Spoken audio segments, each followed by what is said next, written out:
Show me your glory. 여러분 옆에 분들하고 인사할까요? 섬기고 사랑하겠습니다. 이렇게 한번 인사할까요? 오늘은 사람과 삶이 속일지라도 라고 하는 제목으로 여러분과 함께 사무엘상 23장 1절에서 29절 말씀 나누기 원합니다. 여러분 우리가 살다 보면 삶에 속을 때가 있어요. 우리 인생이 우리 뜻대로 되지 않거든요. 그리고 또 사람에게 속을 때도 있죠. 이 세상은 속고 속이는 세상이에요. 이것이 우리 모든 크리스찬들한테도 피해갈 수 없는 길인 겁니다.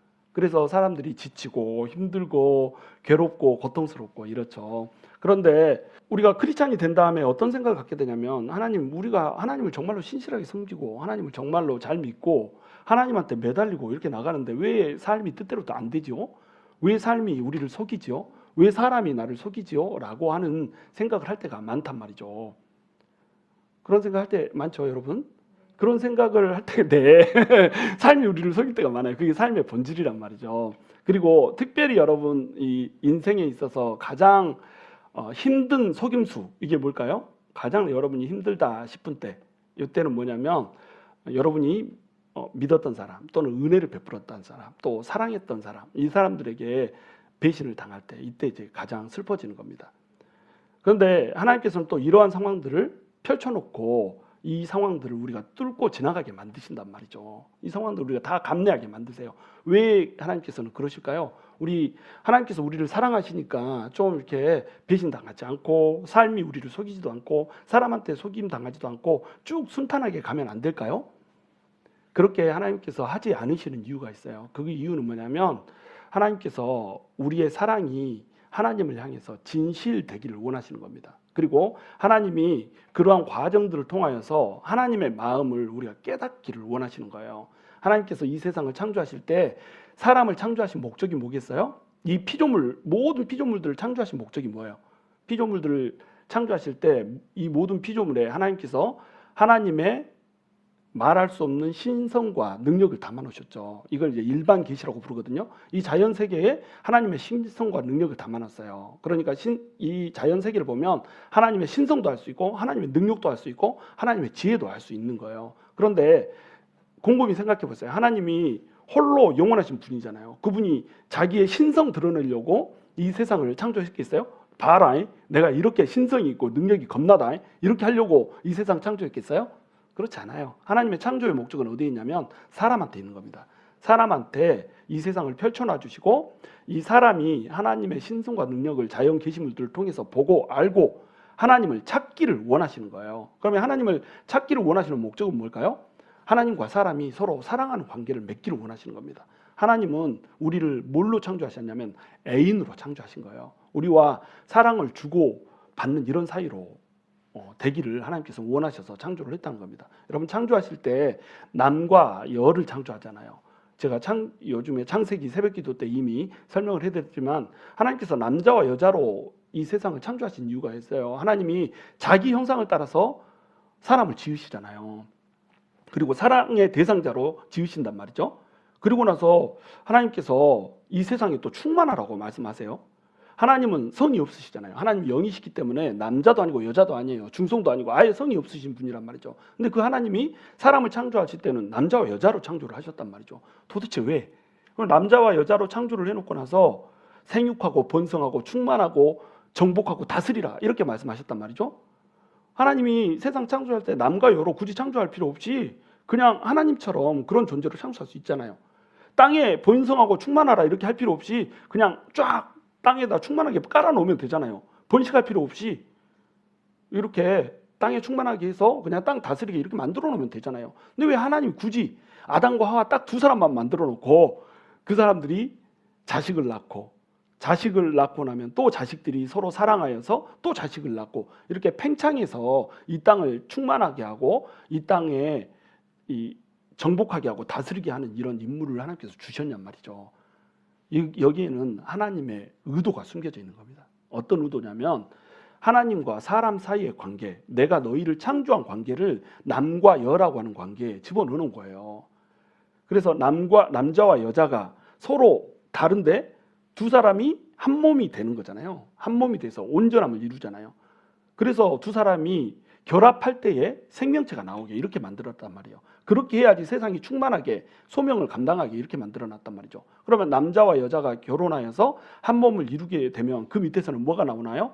자식이 나오죠. 자식이 나오고 나면 이 자식은 또 어떤 관계를 맺게 돼요? 부모와 자식 간의 관계를 맺게 되는 겁니다. 바로 이 공동체 속에 이 가정이라고 하는 공동체와 또 이제 나중에는 교회를 만드시는데 교회라고 하는 공동체 속에서 하나님께서는 이 공동체를 통해 사람이 하나님을 투영하여서 볼 수 있게 만들어 놓은 거예요.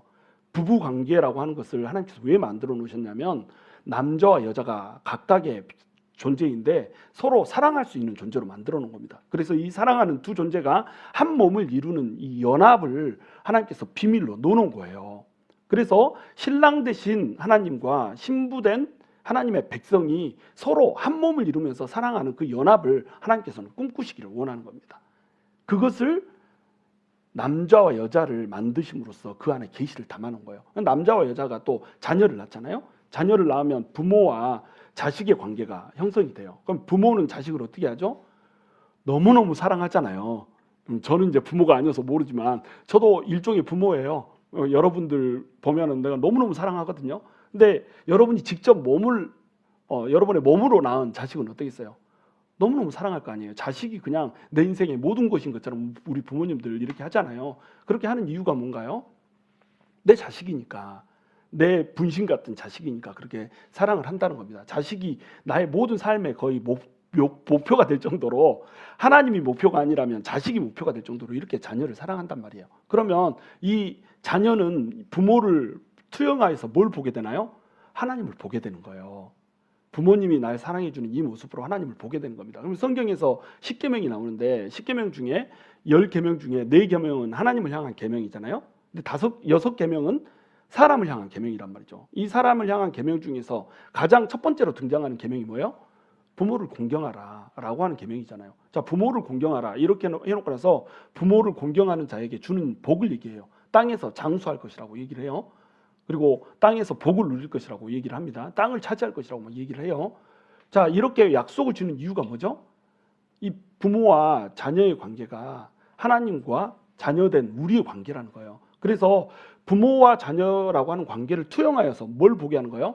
하나님을 보게 하는 겁니다. 그래서 남자 여자를 둘만 만들어 놓고 여기에서 서로 사랑해서 한 몸을 이루고 자식을 낳고 또 자식들이 또 사랑해서 자식을 낳고 이런 방식으로 해서 이 세상을 충만하게 채우기를 원하시는 거예요. 하나님께서는 바로 그 목적하에서 남녀로 창조하시고 또 땅에 충만하라고 명령을 주셨던 겁니다. 하나님은 우리가 하나님을 사랑하기 원하시고 하나님의 사랑을 깨닫기를 원하세요. 우리 마음속에 하나님의 마음을 알기를 원하세요. 근데 사람이 어때요? 하나님을 사랑하라고 지어놨는데 하나님을 사랑해요, 안 해요? 바로 아담과 하와 때부터 떠나버리잖아요. 선악과 먹으면 하나님처럼 된다고 그러니까 바로 배신 때려버리잖아요. 그러면 사람이 하나님을 떠나서 자기가 왕이 되고자 했고 하나님이 신랑 되시는데 그 신랑을 배신하고 뱀이라고 하는 다른 남편을 사귀어버렸단 말이죠. 선악과라고 하는 다른 남편을 사귀었단 말이죠. 또 돈이며 힘이며 권력이며 내가 가장 높은 자리에 오르고 싶은 욕망이며 이런 것들을 나의 남편을 삼아버렸단 말이에요. 3가지 욕망이 있잖아요. 보암직도 하고 먹음직도 하고 지혜를 얻게 할 만큼 탐스럽게도 하는 이 3가지 욕망, 이 욕망을 나중에 신약에서 뭐라고 불죠? 안목의 자랑과 육신의 정욕과 또 이생의 자랑, 이 3가지로 풀잖아요. 이것들이 남편 되어서 사는 거예요. 내 정욕과 내 자랑이 남편 되어서 우리가 살아가는 겁니다. 하나님에 대해서는 배신인 거예요. 그럼 하나님의 마음이 어떻겠어요? 배신감으로 꽉 차겠잖아요. 하나님이 우리 사람이라고 한다면 하나님이신가 다 아니까 이걸 다 이해하고 묻고 또 은혜를 베푸시지만 하나님의 마음 자체는 그렇다는 거예요. 사람에게 배신당한 마음이라는 겁니다. 사랑하는 자에게 배신을 당한 이 마음을 우리는 깨달아야 되는 거예요. 그래야 하나님의 마음을 깨달아야 진정으로 하나님을 사랑할 수 있게 되는 겁니다. 그러니까 우리의 인생 가운데서 우리가 배신당하기도 만드시고 우리 인생의 삶이 우리를 속이기도 만드시고 이렇게 하는 거예요. 그래서 그 과정을 뚫고 지나가면서 우리는 어떻게 하는 거예요? 하나님을 만나는 겁니다. 그리고 하나님의 마음을 헤아리는 거예요. 하나님 마음을 진정으로 헤아린 사람만이 하나님을 진정으로 사랑할 수가 있는 거예요. 오늘 말씀에 나오는 다윗도 똑같은 상황에 처해요. 다윗이라고 하는 사람이 아둘람 굴에서 숨어 있다가 사울이 쫓아오니까 굴에도 더 이상 있을 수 없어가지고 모압 땅으로 도망을 가잖아요. 자, 유다 지파의 사람이고 또 이스라엘의 왕으로 기름 부음을 받았다는 사람이 모압으로 가서 몸을 숨기는 거, 이거 얼마나 이 폼이 떨어지는 일이에요. 근데 여기에서 하나님의 음성이 떨어질 때까지 숨어 있게 해주십시오 이렇게 하고 거기에 숨어 있잖아요. 근데 하나님이 어떻게 말씀하세요? 너 유다로 돌아가라. 네가 있어야 할 땅은 유다다 이렇게 얘기하잖아요. 자, 하나님께서 너 유다로 돌아가라 이렇게 말씀하신 이유 뭐예요? 정확히 정체성을 주는 겁니다. 너는 이스라엘의 왕이야. 왕이 어떻게 자기 나라를 버리고 자기 나라 백성들을 떠나서 살 수 있어? 너는 유다 땅에서 살면서 하나님의 왕으로서 내가 기름 부었으니까 너는 왕이야. 이미 왕이고 언젠가 왕의 이 임관식을 치르면 되는 거야. 대관식을 치르면 되는 거야. 이렇게 얘기를 해주고 계시는 거예요. 그러니까 이제 들어가는 겁니다. 그러면 들어가면 다윗의 앞길에 순탄함이 펼쳐져야 될 거 아니에요. 그렇지 않겠어요? 하나님께서 가라고 그랬잖아요. 유다로. 그러면 삶이 좀 순적하게 이루어져야죠. 하나님이 가라고 그랬는데. 그리고 사람들이 날 속이지 말아야죠. 근데 다윗이 유다로 들어가는데 갈 곳이 없네. 그래서 숨어 다니는 거예요. 유다 광야를 헤매고 떠돌고 다니는 겁니다. 자, 이 일을 허락하신 이유가 뭐라고요? 방금 전에 하나님의 마음을 아는 왕으로 세우고 싶은 거예요. 그런데 다윗이 그렇게 도망 다니고 있을 때 어떤 일이 벌어지죠? 그일라라고 하는 땅에 블레셋 백성들이, 블레셋 군대가 쳐들어와서 타작마당에서부터 모든 것들을 취해 가버리는 거예요. 탈취해서 가버린 겁니다. 자, 그일라는 유다 지파의 땅에 있는 땅이에요. 그일라라고 하는 이 땅은 다윗을 찾아서 들어온 아둘람의 400 용사가 아니에요. 그일라는 다윗이 그냥 넘어가도 되는 이런 땅입니다. 지금 현재로서는. 그렇죠? 근데 다윗이 어떻게 해요? 하나님한테 묻잖아요. 내가 쫓아가서 그일라의 이 사람들을 구원하리까 말리까 이렇게 물어보잖아요. 그렇죠? 근데 지금 그일라를 블레셋이 쳐들어왔으면 그일라 땅을 지켜야 되는 사람 누구예요? 사울이죠. 지금 현재 왕은 사울이잖아요. 사울이 지켜야 된다는 겁니다. 사울은 근데 어때요? 콧방귀도 안 껴요. 그냥 쳐다도 안 봐요. 자, 사람이 와서 다윗한테 이 얘기를 해줬다. 이 말은 이 사람이 아무 사람이나 왔을까요? 아무 사람이나 와서 그냥 우리가 봤는데요 막 이렇게 얘기했을까요? 그거 아니에요. 다윗의 정보원이었을 거라는 거죠. 그렇죠? 그러면 사울한테도 정보원이 있었을까요? 없었을까요? 당연히 있죠. 모든 것이 보고가 되는 겁니다. 각 곳에 배치를 해서 보고하게 이렇게 시스템을 만들어 놨겠죠. 다윗이 보고받았으면 사울은 더 잘 보고받았죠. 그러면 다윗이 보고받을 때 사울도 보고받았기 때문에 사울이 어때요? 먼저 쫓아와죠. 자기가 왕인데. 그런데 사울은 오지 않아요. 왜 사울은 오지 않죠? 사울은 지배하는 왕이었던 겁니다. 백성들로부터 하나님이 예언했던 것처럼 뭔가를 뜯어먹기 위한 왕이에요. 누리고 또 압제하고 통치하는 이런 왕이란 말이죠. 근데 다윗은 어떤 왕이에요? 백성을 진정으로 사랑하는 왕인 거예요. 그러니까 나하고 전혀 관계가 없어요. 내가 아직 왕으로 세움받지도 못했어요. 그런데 그일라 사람들이 일이 내 일인 겁니다. 그일라 사람들의 고통이 내 고통인 거예요. 왜? 내 백성이거든요. 다윗은 이 정체성이 명확했던 거예요. 왕으로서의 정체성이 아직 왕으로 세움받지 않았지만 기름 붓는 그 순간부터 이 속에 풍만하게 넘쳤던 거예요. 그러니까 골리앗을 향해서 전쟁하러 나갈 수 있었고, 그러니까 또 그일라가 위험에 처했을 때 그들을 위해서 나아갈 수 있었던 거예요. 하나님한테 묻잖아요. 하나님한테 뭐라고 묻냐면 우리가 가리까 가서 구원하리까 이렇게 묻는다는 거예요. 이것이 이제 리더십의 핵심적인 가치거든요. 리더십은 항상 하나님한테 물어봐야 되는 거예요. 리더십은 이것이 옳다라고 하는 생각, 이 생각을 할 때도 항상 하나님께 물어봐야 되는 거죠. 주님, 우리가 가서 싸우리까? 이렇게 물어보는 겁니다. 이렇게 물어보니까 하나님이 뭐라고 그래요? 가서 싸워라! 이렇게 얘기를 해주시죠. 가서 싸우라 했으니까 이제 가서 싸우려고 폼을 잡고 있는 거예요. 그러니까 신하들이 뭐라고 그래요? 신하들은 겁이 덜컥 나는 거죠. 아니, 사울한테 쫓겨다니는데, 사울한테 쫓겨다니는 자기도 목숨도 건사하기 위해서 이게 쫓겨다니는 신세이면서 무슨 그일라를 구원한다고 하느냐, 이렇게 이제 얘기를 하고 다닌 겁니다. 다윗의 입장에서 어떻겠어요? 이것도 일리가 있는 말이잖아요. 리더십의 두 번째, 첫 번째는 하나님한테 물어야 된다. 두 번째는 백성들의 마음을 들어야 된다. 리더십은 항상 백성들의 말에 귀를 기울여야 됩니다. 사람들이 어떠한 불평을 가지고 있는지, 어떠한 원망을 가지고 있는지, 어떠한 리드를 가지고 있는지, 어떠한 목소리가 있는지를 들어야 되는 거예요. 자, 그 목소리를 들었는데 자기가 하나님의 음성을 들었잖아요. 그랬음에도 불구하고 하나님의 음성이 진짜일까를 다시 체크를 해요. 다윗이 다시 물어보잖아요. 그 이유는 뭐예요? 음성이 잘못 들릴 수도 있거든요. 하나님의 음성을 가장하고 마귀가 음성을 들려줄 수도 있거든요. 자기 생각이 너무 강하면 하나님의 음성인 것처럼 속을 수도 있거든요. 그러니까 백성들이 다시 얘기하니까 자기 생각을 전부 제로로 무산시키고 다시 한번 하나님한테 묻는 거예요. 그냥 하나님이 또 뭐라고 대답하시죠? 가서 싸워라. 2번 말씀하시잖아요. 그러니까 이제 확신이 생기는 겁니다. 백성들이 뭐 또 말리겠죠. 가면 안 돼요. 죽어요. 그러나 하나님이 2번 말씀하셨잖아요. 그러니까 가는 겁니다. 리더십은 이런 거예요. 백성들의 음성을 기다리고 또 다 수용하고 들어주되 하나님이 정말로 가기를 원하시는 길이다. 그러면 백성들과 함께 손잡고 거기에 뛰어드는 거예요. 첨벙 뛰어들어서 모든 것을 거는 그런 사활을 건 투쟁을 하는 겁니다. 그래야 하나님 나라가 서죠. 그래야지 백성들이 사람의 목소리에 귀 기울이지 않고 하나님의 음성에 귀 기울이면서 하나님께서 주시는 승리 가운데 취할 수 있는 리더십이라고 하는 것을 믿고 따라오죠. 그렇죠? 그러나 한번 자기들의 말을 들었잖아요. 하나님의 음성이라고 해서 자기들의 음성을 절대 무시하는 사람이 아니구나라고 하는 신뢰를 쌓게 됐잖아요. 그렇죠? 우리의 목소리를 듣는 사람이다라고 하는 신뢰도 쌓고 하나님의 음성을 따라서 일하는 사람이다라고 하는 신뢰도 쌓고 두 신뢰 가운데서 이 백성들은 다윗을 중심으로 뭉치게 되는 거예요.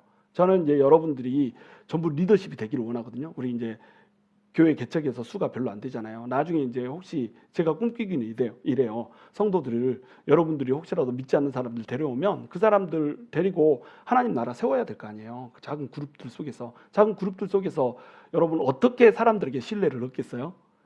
여러분들 절대 사람들은 믿어주지 않아요. 저도 마찬가지예요. 저를 사람들이 믿어줄 것 같잖아요. 그렇지 않아요. 그럼 내 믿음, 나에 대한 신뢰는 어디서 올까요? 내가 하나님한테 얼마나 붙들려 있는가에서 오는 거예요. 또 어디서 와요? 이 성도들의 말을 얼마나 잘 들어주는가에서 오는 겁니다. 얼마나 성도들이 아파하는지 알고 성도들이 얼마나 고통스러워하는지를 알고 여기에서부터 출발을 하는 거예요. 그들의 마음을 알아주고 그들의 고통을 내 고통으로 여겨줄 수가 있어야 돼요. 바울은 그 마음을 가졌던 거예요. 그 일라라고 하는 사람, 나랑 상관없는 사람처럼 보이지만 다윗에게는 하나님의 백성이고 다윗이 왕으로 기름 부음을 받았기 때문에 내 백성이라는 거예요. 내 백성이니까 내 목숨을 걸고 나가서 지켜서 싸우려고 하는 겁니다. 이것을 누가 봐요? 같이 함께했던 400명의 용사들이 보는 거예요. 400명의 사람들이 보는 겁니다. 그러면 다윗에 대한 어떤 마음이 생기겠어요? 존경하는 마음이 생기는 겁니다. 이게 리더십의 기본이에요. 리더십의 기본은 다른 사람들보다 너무 앞서서 가면 안 돼요. 하나님의 음성이 떨어져서 이러고 막 달려나가요. 사람들은 하나님의 음성이 뭔지도 몰라. 400m 뒤에 있어. 이러면 쫓아갈 수 있어요? 없어요? 없어요. 한 발 앞서서 가는 겁니다. 딱 한 발. 음성을 듣고 하나님 음성을 듣고 가고 싶지만 사람들이 그건 좀 위험하겠는데요 하면 그 음성도 듣고 다시 하나님께 묻고 이 밸런스가 유지가 된다는 거죠. 하나님의 음성을 듣고 사람들의 음성을 듣고 이러면서 밸런스를 유지하고 하나님의 확신이 있다고 할 때는 사람들하고 함께 손잡고 나아가서 하나님 나라 위에서 싸우는 것, 이런 모습을 보여주는 것이 진정한 이제 리더십이 되는 거라는 거죠.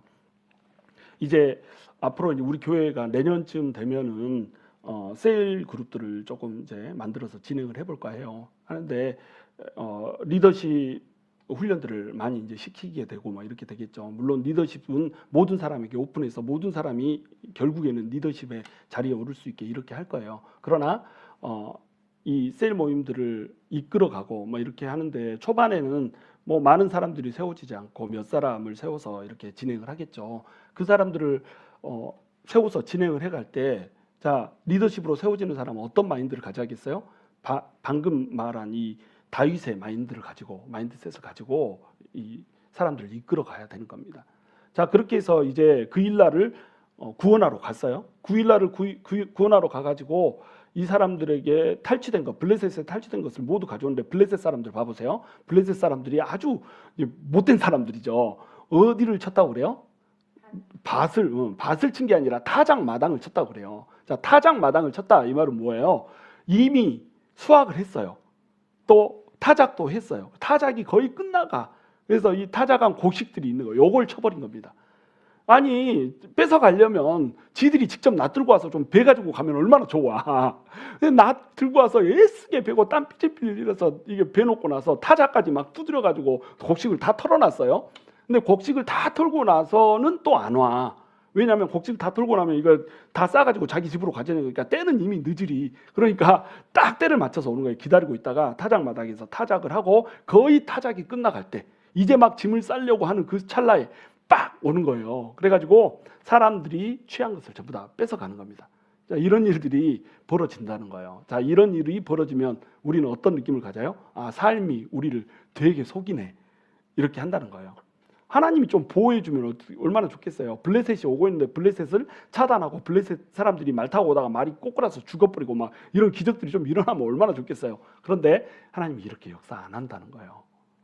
오게 만든다는 겁니다. 오게 놔두신다는 거예요. 근데 오게 놔두면 누가 가서 이것을 구원해요?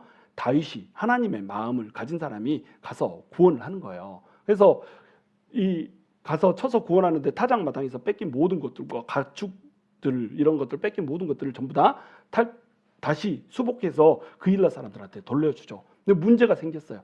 그일라 사람들한테 돌려주는 이 상황까지는 좋았는데 누군가가 꼬바른 거예요. 사울한테. 자, 다윗이 그일라에 떴다고 합디다. 그일라 사람들과 함께 있다고 합디다. 이 소식을 전한 거예요. 자, 봐보세요. 다윗은 지금 적어도 내가 이스라엘 백성들을 구원하고 있는 이 상태에서만큼은 사울이 공격하지 않을 거라고 하는 기대가 있었을까요? 없었을까요? 있었을 거예요. 그일라는 누가 구원해야 돼요? 사울이 구원해야 되잖아요. 근데 코빼기도 안 보인단 말이죠. 그러면 다윗은 어떤 생각을 염두에 두냐면 사울이 이 얘기를 들어도 내가 자기 백성들을 구원해 주고 있는데 이때만큼은 공격하지 않지 않겠나 이런 생각하지 않겠어요? 근데 공격을 해버리잖아요. 왜? 사울은 하나님 나라에 관심 없거든요. 내 백성에 관심 없거든요. 사울의 관심은 뭐예요? 어떻게 하면 내가 왕자리를 차지할까? 여기에 관심이 있는 거예요. 그러니까 다윗은 지금 누구한테 배신을 당하고 있는 거예요? 하나님 나라의 왕이라고 하는 사람한테, 리더십한테 배신을 당하고 있는 겁니다. 제가 신방도 다니고 또 여러분들을 많이 만나고 이렇게 얘기를 나누다 보면 여러분들 속에 참 상처가 많은 것을 발견을 해요. 근데 그 상처들이 많은 경우에 교회의 리더십으로부터 온 상처들이라고 하는 것을 많이 발견을 합니다. 왜 교회의 리더십으로부터 상처를 받을까요? 교회의 리더십이 잘못하지 않은 경우도 물론 있고 사소한 오해 때문일 때도 물론 있겠죠. 근데 대부분의 경우는 어떤 경우냐면 헌신하고 하나님 나라 위해서 또 교회 위해서 일하는 사람들을 알아봐 주지 못하고 인정해 주지 못하는 데서 오는 상처들이 엄청나게 많다는 거예요. 다윗 같은 경우에 하나님 나라 위해서 자기 목숨 바치고 일했잖아요. 블레셋하고 싸우는 거 쉬운 건가요? 블레셋이 세요? 사울이 세요? 블레셋이 세잖아요. 근데 거기에 맞짱 터서 싸우잖아요. 그러면 사울은 내 나라 내 백성을 위해서 싸웠으니까 이때만큼 공격을 안 해야 된단 말이죠. 근데 공격한단 말이죠. 그럼 교회에서도 똑같아요. 전도 축제를 하고 또 어떤 사람이 새로 들어왔는데 이 새 가족을 챙기느라고 너무너무 열정을 쏟아서 다 이 사람을 위해서 케어하고 또 이 사람을 위해서 모든 걸 쏟아부어가지고 하나님한테 가까이 나오게 만들었어요. 근데 어느 사람이 혹 들어와가지고 그 사이에 끼어들어가지고 두 사람을 이간질시키고 이 사람 욕하게 만들고 그 영혼이 마치 자기가 애정을 쏟은 사람인 것처럼 막 이렇게 끌어당겨가지고 그 사람에게 모든 애정을 쏟아부었던 사람들에 대해서 악한 소문을 퍼뜨리고 이렇게 해가지고 관계를 끊어버리잖아요. 왜? 자기가 다른 사람들을 차지하고 싶은 거예요. 교회에서 지가 제일 괜찮은 사람, 위대한 사람, 거룩한 사람으로 보이고 싶고 교회 내에서 헤게모니를 장악하고 싶은 거죠. 그래가지고 이렇게 하는 사람들이 얼마나 많은지 몰라요. 그래서 헌신하고 수고하고 진정으로 영혼들을 위해서 섬기고 봉사했던 사람들이 전부 다치고 또 상하게 이렇게 만들어버린다는 거죠. 그러니까 교회가 바로 서 나가지를 못한다는 겁니다. 이 사울 같은 사람이 있는 반면에 또 어떤 사람들이 있냐면 그일라 같은 사람들이 있어요. 그일라 사람들이 사울이 온다고 하는데 다윗을 사울한테 넘겨주면 돼요? 안 돼요? 안 되죠. 근데 하나님이 이제 물어봐요. 사울이 쳐들어온다는 얘기를 듣고 하나님 사울이 진짜로 내려오겠습니까? 이렇게 물어봐요. 진짜로 사울이 내려오겠습니까? 이 말은 뭐예요? 안 내려올 것이라고 하는 기대가 있는 겁니다. 방금 같은 이제 설명드렸던 이유 때문에. 근데 사울이 내려온다는 거예요. 그러니까 또 다윗이 한 번 더 묻죠. 뭐라고 물어요? 그일라 사람들이 나를 사울의 손에 넘겨주겠습니까? 이렇게 물어보는 거예요. 다윗한테는 어떤 기대가 있는 거예요? 적어도 지금 함께 칼을 빼들고 싸웠잖아요. 블레셋 사람들을 대적해서 싸웠잖아요. 그러면 그일라 사람들은 은혜를 입었잖아요. 은혜를 입었으니까 다윗을 배신하지 않을 거라고 생각을 하는 겁니다. 그래서 함께 이번에도 칼을 빼들든지 아니면 다윗을 숨겨주든지 다윗을 도와주든지 해서 다윗을 사울의 공격으로부터 막아줄 거라고 생각을 하는 거예요. 그런데 그일라 사람들이 어떻게 한다고 얘기해요? 하나님이 그일라 사람들이 사울한테 너를 넘겨줄 것이다 이렇게 얘기를 하는 거예요. 자, 이런 일도 교회에서 경험해요, 안 해요? 경험한다는 거예요. 세상 살다 보면 이렇게 우리가 세상에서건 교회에서건 사랑을 베풀어 준 사람들한테, 은혜를 베풀어 준 사람한테 얼마든지 배신당하는 상황이 생긴다는 겁니다. 자, 그일라 사람들은 왜 다윗을 배신했을까요? 다윗은 용사가 몇 명이에요? 별로 많이 안 돼요. 400명의 장정이 쫓아왔는데 그들도 다 용사는 아니잖아요. 33명의 용사가 물론 아주 용맹한 용사들이 있었지만 다윗에게 있었던 사람들이 전부 다 용사는 아니었단 말이죠. 그러니까 다윗한테 붙으면 400명에게 붙어가지고 지금 사울하고 싸워야 돼요. 근데 사울은 이스라엘 전체의 왕이잖아요. 그러니까 사울 밑에 있는 장정들이 몇 명이에요? 60만이잖아요. 60만 대 400 게임이 되나요? 게임이 안 되는 겁니다. 그러니까 그일라 입장에서는 사울한테 붙을 수밖에 없는 거예요. 다윗을 배신할 수밖에 없는 겁니다.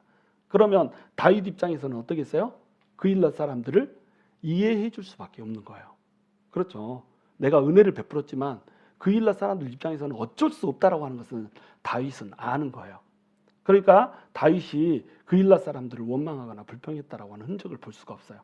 그리고 나서 이제 도망갈 곳이 없으니까 다윗이 어디로 도망을 가냐면 유대 광야를 떠돌게 되죠. 그래서 10광야랄지 또 엔게디 요새랄지 마온 광야랄지 계속 도망을 다닌 거예요. 사울이 이쪽으로 쫓아오면 저쪽으로 도망가고 저쪽으로 도망가면 쫓아오면 이쪽으로 도망가고 이렇게 계속 쫓고 쫓기는 톰과 제리의 체이싱, 하이딩의 이런 게임이 벌어지고 있는 거죠. 그런데 하나님이 어떻게 해요? 사울이 잡아 죽이려고 그렇게 애를 쓰지만 결코 잡지 못하게 하나님이 지켜주셨다 이렇게 얘기해요. 하나님이 해주시는 거 그거예요.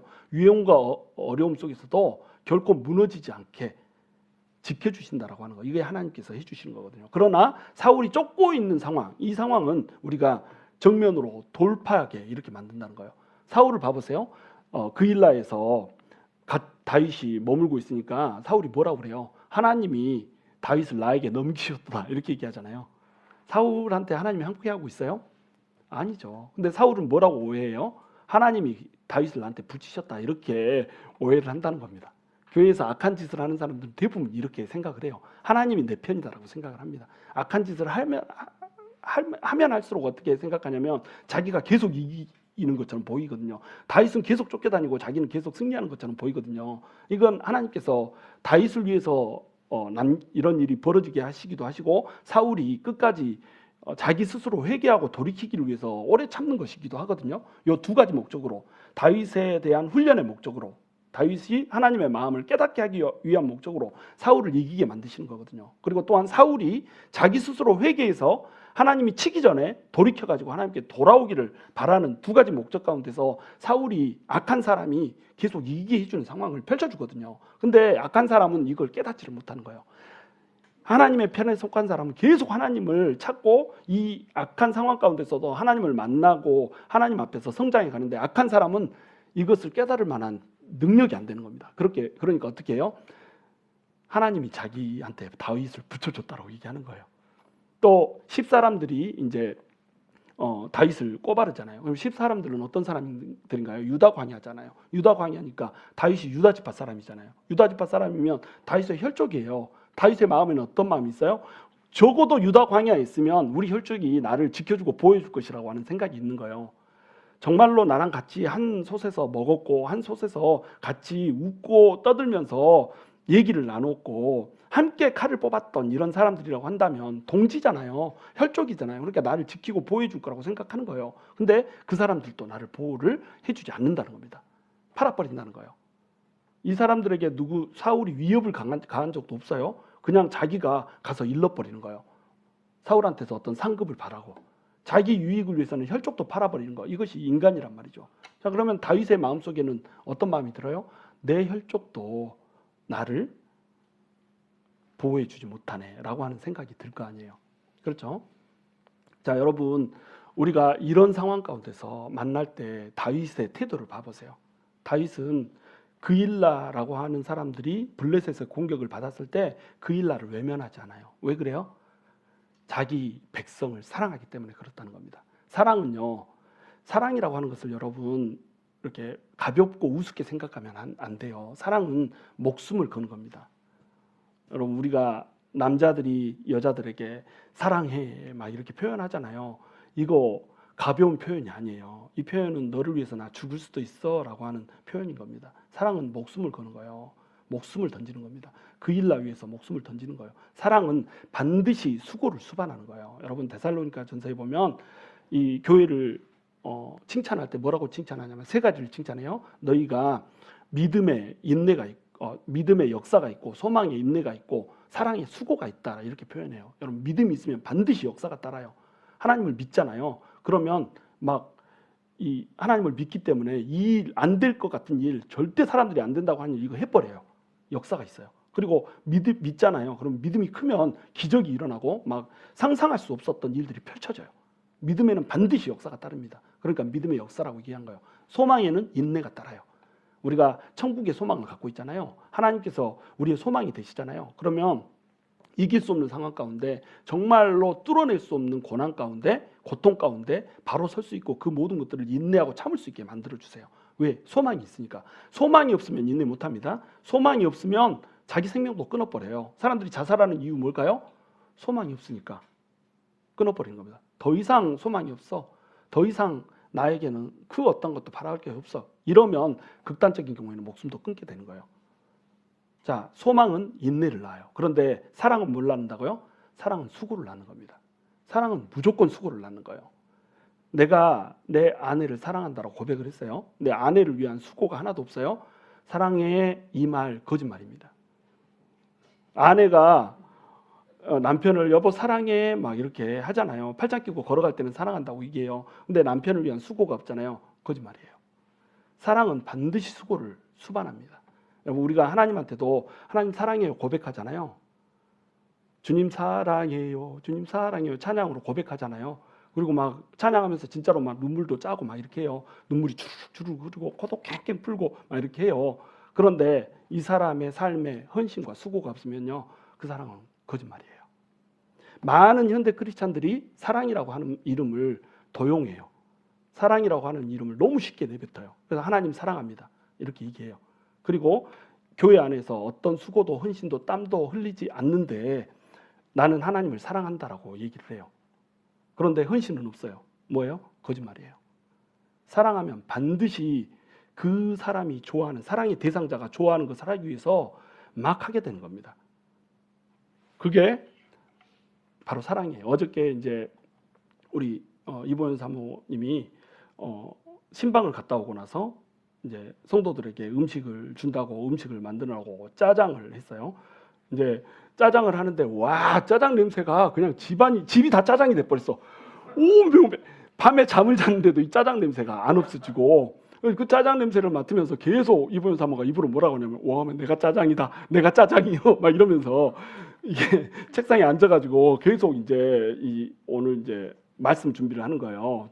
주일학교 말씀 준비를 이렇게 하는 거예요. 자, 내가 옆에서 보니까 너무 미안한 거예요. 나도 이제 말씀 준비하고 또 오늘 준비하느라고 또 기도하고 또 준비하느라고 도와줄 수는 없는데 계속 칼질하고 썰고, 신방 갔다 와서 피곤한데 또 칼질하고 썰고 다듬고 해가지고 짜장 버무리고 막 짜장이 온 집안이 짜장이 되게 막 이렇게 하고, 그거 끝나고 나서도 쉬지 못하고 또 뭐 준비하고 주일학교 준비하고 이렇게 하는 모습을 보니까 내가 너무 미안한 거예요. 내가 뭐 하려고 교회 목사가 돼가지고 사모를 시켜서 이 똥 고생을 시키나 막 이렇게 너무 미안한 거예요. 그래서 내가 이제 가서 내가 미안하다고 이제 이렇게 고생을 시켜서 너무 미안하다고 얘기를 한 거예요. 그랬더니 이번 사모 뭐라고 얘기하냐면 하나님 사랑해서 하고 있는데 뭐다 이렇게 얘기를 하는 거예요. 야, 이게 사랑입니다. 사랑하면 수고하는데 이 수고를 느끼지 않은 거예요. 하나님 사랑하니까 하는데 이러니까 수고스럽지 않게 되는 거예요. 너무 고생하는데 내가 봐도 쉴 틈이 없거든요. 이게 평일에도 이렇게 페이는 좀 많이 받지만 정말로 고생하거든요. 이렇게 막 눈코 뜰 새 없이 일해요. 저녁에도 밥 먹고 나서 계속 막 일을 해야 되는 이런 직장이에요. 끊임없이 일을 합니다. 나 혼자 이제 뭐 놀기 뭐 해가지고 나도 일하고 이렇게 해야 되는 일인데, 그렇게 일하고 나서 또 토요일 날도 모시고 또 주일 날도 모시고 좀 다 모시는 거예요. 그러니까 일주일이 풀로 지금 돌아가고 있잖아요. 나는 체력이나 강해요. 그런데 이번 사모는 체력도 없고, 그러니까 옆에서 보면 불쌍해 죽겠거든요. 그래서 이게 너무 막 마음에 미안한 마음이 드니까 이제 미안하다고 얘기를 하니까, 하나님 사랑하니까 하지, 이렇게 얘기하는 거예요. 그거를 겪으면서 제가 이제 제 머릿속에 든 생각이 이거예요. 우리 성도들은 어떤가? 우리 성도님들이 뭐 오늘 또 누군가가 또 탕수육을 해왔더라고요. 뭐 해온다는 말도 안 하고 몰래 해왔어요. 침 넘어가. 오늘 아침에 몰래 하나 내름 훔쳐 먹었는데 탕수육을 해왔단 말이에요. 지난주에는 누가 뭐 일부 예배 때 닭게장을 해오고, 또 뭐 어떤 분이 또 이제 육개장을 해오겠다고 그러고, 또 다음 주에도 또 누군가가 막 음식을 점심 식사 자기가 제공하겠다고 얘기하고, 우리는 부탁한 적이 없는데 해오겠다고 막 이렇게 얘기하는 거예요. 자, 그분들이 음식을 해오면 저는 맛있다 막 이러고 먹을까요? 아니면 속이 좀 아플까요? 당연히 속이 아프죠. 왜냐하면 여러분, 제가 이제 일하면서 교회를 섬기잖아요. 직장에서 일하고 또 교회 와서 또 교회 사역하고, 저도 쉼 없이 돌아가요. 월요일부터 토요일까지. 뭐 월요일 날은 새벽기도 안 하잖아요. 새벽기도 안 해도 쉼 없이 돌아간다니까요. 정말로 이렇게 거의 쉴 틈이 없이 계속 돌아가요. 그러니까 이제 제가 많이 빠뜨리기도 하고, 여러분한테 부어줘야 될 그 사랑에 여러분이 결핍을 느낄 수도 있고 이래요. 근데 이제 쉼 없이 돌아가고 있기 때문에 갖는 장점이 있어요. 전임 사역자, 목사는 전임 사역자야 되거든요. 자기 일이 없이 성도들을 돌봐야 온전히 성도들을 돌볼 수 있는 겁니다. 근데 처음부터 전임 사역자이잖아요. 그러면 단점이 하나 있어요. 뭐냐면 성도들의 마음을 너무 몰라요. 성도들이 어떤 상태에서 일하고 있고 섬기고 있는지를 몰라. 그러니까 주일에 와서 막 열심히 섬기는데 그걸 당연한 걸로 생각한단 말이에요. 토요일 날 열심히 준비해서 주일 날 섬기고, 금요일 날 열심히 준비해서 셀원들 섬기고 막 이런 거 있잖아요. 이런 것을 쉽게 생각해요. 그래서 막 드라이브를 걸어가거든요. 하나님 사랑하면 이렇게 섬겨야지, 이렇게 당연한 것으로 드라이브를 건단 말이죠. 그런데 내가 해보니까 그렇지 않아. 너무너무 힘들어요.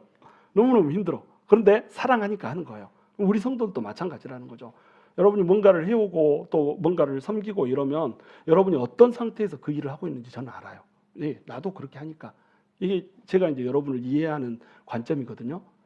그래서 10가지 중에 한 가지를 하면 한 가지 한 걸로 감사를 하는 겁니다, 저는. 제가 여러분에게 willingly 섬기라고 이렇게 얘기를 하잖아요. willingly 섬기라. 이 말은 굉장히 무거운 말이에요. willingly 섬기라. 섬기기 원할 때 자유롭게 섬기라. 이 말은 굉장히 무거운 말인 겁니다. 왜 그러냐면 섬기지 말라는 얘기가 아니기 때문에 그래요. 힘들고 어렵지만 자발적으로 피 흘리면서 섬기라고 하는 거예요. 피 흘리면서 섬기라고 하는 얘기. 자, 하나님으로부터 은혜를 받잖아요. 하나님의 사랑을 진짜로 깨닫잖아요. 그러면 우리의 몸에서 3가지의 물이 나와요. 하나는 눈물이고, 하나는 땀이고, 하나는 피예요. 성도들을 위해서, 하나님 나라를 위해서 흘리는 눈물이 끊이지가 않아요. 두 번째는 또 성도들을 섬기기 위해서, 하나님의 교회를 섬기기 위해서 땀이 육수처럼 흘러. 내 땀으로 이 냉면을 말아먹어도 돼. 이 정도로 땀이 흘러요. 그리고 피를 흘리게 돼요. 여러분, 섬기면 섬길수록 지탄이 많아요. 섬기면 섬길수록 주변에서 손가락질하는 사람이 많아지는 겁니다. 왜 그 정도밖에 못해? 왜 그것을 이딴 식으로 했어? 이렇게 섬기지 않으면 지탄이 안 들어와요. 아무것도 안 하는 사람은요, 한 달 정도 있다가 교회 안 나오다 교회 나오잖아요. 교회 나온 그걸로 어머 왔어요 막 이러면서 난리가 나요. 그런데 섬기는 사람은 10번 섬기다가 한 번 섬기는 거 빼먹잖아요. 그럼 빵꾸냈다고 난리가 나요. 이게 피 흘리는 거거든요. 왜 빼먹었냐 이렇게 손가락질 해버리거든요. 저는 그런 교회를 만들고 싶지 않은 거예요. 우리 교회는 섬기는 사람이 존중받고 존경받는 사람이 됐으면 좋겠어요. 여러분, 섬기고 헌신하는 사람을 우습게 여기면 안 돼요. 섬기고 헌신하는 사람은 항상 높임받고 또 존경받아야 돼요. 물론 섬기고 헌신하는 사람이 자기를 높이려고 섬기고 헌신하면 안 돼요. 그러니까 자발적으로 하라는 겁니다. 자발적으로 섬기고 헌신하라는 얘기는 뭐냐면 하나님 앞에서 기쁘게 섬기고 헌신하라는 거예요. 질질질 끌려가면서 억지로 섬기지 말라는 얘기예요. 궁색함이나 인색함으로 하나님께 드리지 말라는 얘기예요. 하나님한테 정말로 인정받게 섬기라는 얘기죠. 또 자기 영광을 위해서 섬기지 말라는 얘기예요. 자기 영광을 위해서 섬기는 사람은 안 섬기니만 못해요.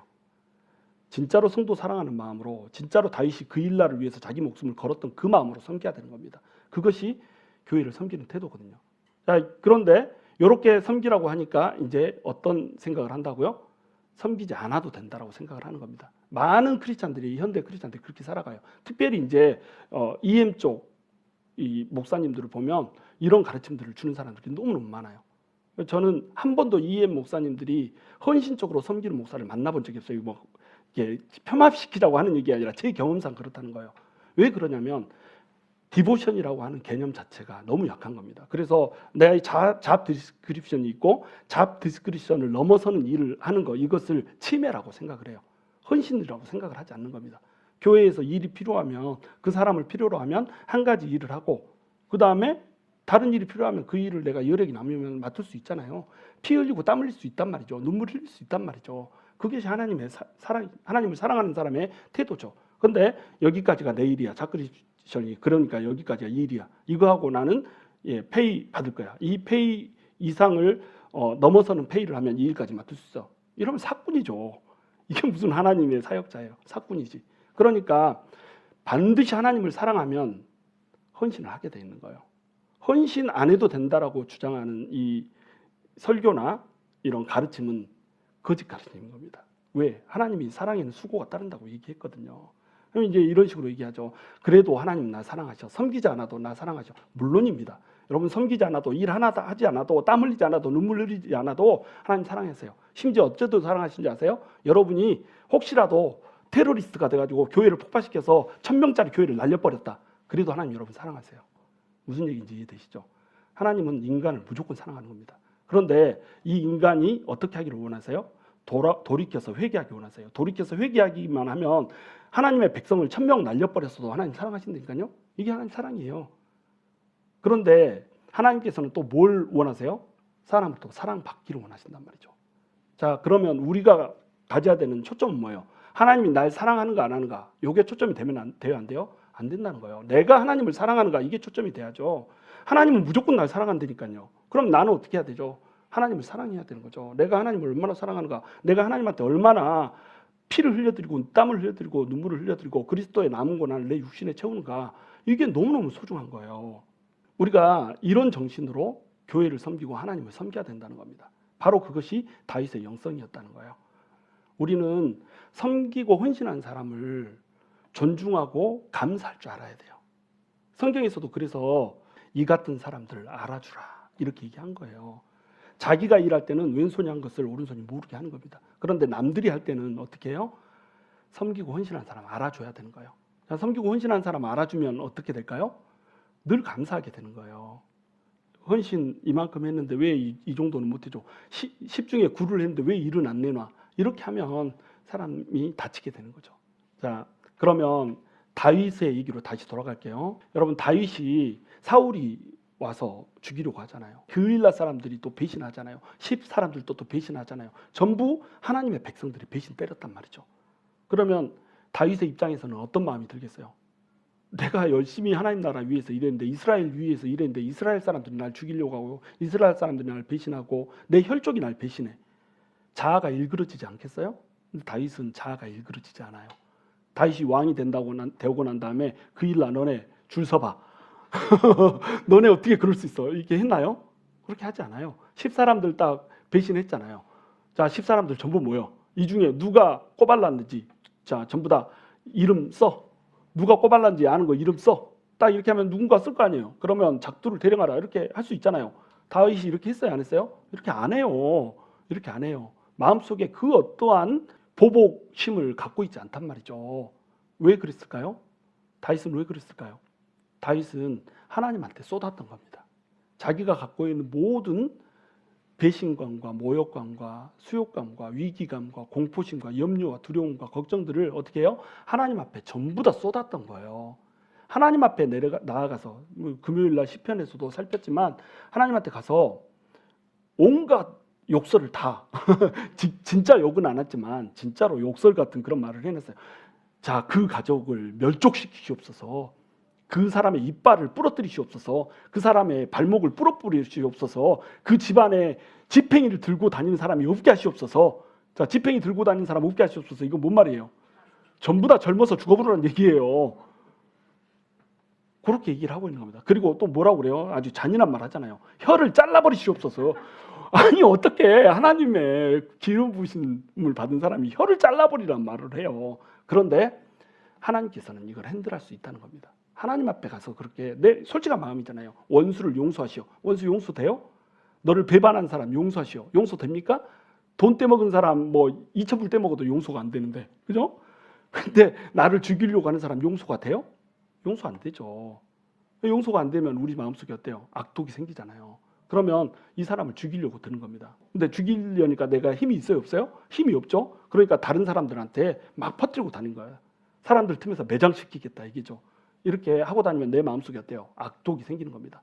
자, 내 마음속에 미움이 있고 증오가 있고 또 상처가 있고 이럴 때 다른 사람들한테 말하고 다니면 어떻게 돼요? 내 마음에 미움이 증폭되어 있는 겁니다. 이게 하나님의 원리예요. 잘 들으십시오. 내가 사람들할 때 미움 감정을 얘기하고 다니잖아요. 말하면 말할수록 내 마음에 악독이 차올라요. 미움이 생기고 증오가 생기고 이게 증폭돼서 이제는 내가 미워하는 것이 아니라 미움이 날 삼켜버립니다. 그런데 반대로 하나님한테 이걸 쏟아내잖아요. 하나님한테는 이걸 쏟아내면 쏟아낼수록 이게 비워져요. 악한 마음이 악독한 마음이 증폭되는 것이 아니라 쏟아낼수록 비워지는 겁니다. 그러니까 하나님 앞에 나가서 부르짖으라고 한 거예요. 하나님 앞에 가가지고 아무리 욕해도 괜찮아요. 저 사람 죽여주시옵소서. 나는 실제로 들은 적이 있어요. 어떤 자매님이 자기 남편 두고 기도하는데 저 화상이 주님 어떻게 그럴 수가 있습니까? 다리 몽둥이를 부뜨려 주시옵소서. 막 이렇게 기도를 하는 거예요. 자, 이 기도하면 옆에서 듣는 사람들 어때요? 아무리 그래도 지 남편 다리를 부러뜨리라고 할 수 있어? 막 이렇게 하잖아요. 그런데 이렇게 하나님 앞에 나아가는 그 사람의 진심은 뭐예요? 이렇게 쏟아놓고 나면 남편한테 가가지고 꼬리칠 수 있는 거예요. 살랑살랑 이렇게 여보 당신이 최고지 이렇게 할 수 있는 거예요. 이렇게 안 하고 사람들한테 돌아다니면서 막 이렇게 하고 나면 어떻게 돼요? 보면 볼수록 미우는 겁니다. 양말은 왜 뒤집어서 벗고 밥 먹을 때 왜 이 숟가락은 밥 공기에 꽂아놓고 막 이런 거 아주 사소한 것들까지 다 꼴보기 싫어지는 거예요. 왜? 사람한테 쏟으면 쏟을수록 미움은 증폭되는 거거든요. 근데 하나님한테 쏟잖아요. 미움이 없어진다니까요. 그 속이 빈자리가 되는 겁니다. 그러니까 하나님한테 다윗이 쏟아냈었고 하나님한테 쏟아낼 때 다윗은 그 모든 미움과 증오와 보복감 이런 마음들이 전부 해결됐던 거예요. 그래서 사울이 죽었을 때 다윗이 하프를 듣잖아요. 사울 죽었을 때 다윗이 왔다 잘 듣다 이제부터 내가 왕이요 막 이렇게 안 했단 말이에요. 사울 죽을 때 아 이스라엘의 활이 무너졌도다 막 이러면서 수금을 타면서 막 울었어요. 이 마음이 다윗의 진심이었을까요? 아니면 위선이었을까요? 진심이에요, 진심. 왜 이런 진심이 나올 수 있었을까요? 하나님한테 다 쏟았던 거예요. 하나님한테 자기 마음, 미움 감정들을 전부 다 쏟았던 겁니다. 그러니까 미움 감정은 비워지고 여기에 어떤 마음이 들어가요? 사울을 불쌍히 여기고 가엾게 여기는 마음이 하나님의 마음이 부어진 거예요. 사울이 회개하고 돌이키기를 원하는 마음이 부어졌던 거예요. 그러니까 그 마음이 성령으로 가득하게 되고 성령이 가득하게 되니까 어때요? 사울이 죽었을 때 진심으로 슬퍼하게 된다니까요. 그래서 막 하프를 따면서 울잖아요. 하프를 따면서 우는 것을 보고 베냐민 지파 사람들은 어땠을까요? 사울은 베냐민 지파 사람이었잖아요. 다윗이 왕이 되면 베냐민 지파 사람들은 기뻐해요, 안 기뻐해요? 당연히 안 기뻐하죠. 기분 나쁘죠. 다윗이 잘난 체를 했다고 생각해 보세요. 절대 다윗이 얘기할 때 베냐민 지파 사람들은 안 따라줍니다. 그런데 그때 하프를 뜯어버리고 울고 막 이렇게 하니까 신하들이 어때요? 사울한테 붙어있던 모든 신하들이 마음이 다윗한테로 확 쏠려버리는 거예요. 이게 리더십이라는 거예요. 다윗이 이 리더십을 기대하고 이렇게 했을까요? 그렇지 않아요. 다윗은 진심이었던 겁니다. 그 진심을 보여주니까 사람들이 어때요? 사울에게 했던 사람들의 마음이 어때요? 다윗한테로 전부 다 몰려돼 있다는 겁니다. 사람이 떠나는 사람이 있고 사람이 모이는 사람이 있어요. 하나님 앞에서 모든 것을 쏟아내고 다 용서하고 이해하고 품는 사람, 이 사람한테는 사람이 모여요. 근데 그러지 못하고 그것을 증폭시키는 사람한테는 사람이 모일 수가 없어요. 왜 모일 수 없는지 아세요? 증폭돼 있잖아요. 말을 뱉기만 하면 화살이 나가는 겁니다. 말을 뱉기만 하면 동물이 찍찍 나가는 거예요. 말 한마디 할 때마다 까만 물이 픽 나가서 먹물이 얼굴에 뒤집어 써져요. 이 사람 옆에 있고 싶겠어요? 있고 싶지 않죠. 그러니까 사람이 속일 때, 삶이 속일 때 어떻게 하겠어요? 하나님 앞에 나아가는 겁니다. 그리고 하나님한테 모든 것을 쏟아붓는 거예요. 그럴 때 하나님께서 역사해 주셔서 여러분의 마음도 주장해 줄 뿐만 아니라 현실적인 문제들도 해결해 주시고 현실적인 문제뿐만 아니라 사람들도 붙여지게 이렇게 만들어 주신다는 거예요. 여러분, 삶이 괴롭고 힘드십니까? 혹시라도 여러분의 인생에 사람이 날 속였다, 배신당했다 이런 마음 드실 때 있어요? 삶이 날 속인다 이런 마음 드실 때 있습니까? 이런 마음 드실 때 하나님한테 쏟으십시오. 하나님이 다 해결해 주시고 또한 하나님께서 여러분이 기대하지 않았던 사람들까지 부어주실 것을 여러분 믿으시기 바랍니다. 그러한 성도들이 되시기를 주님의 이름으로 축원합니다.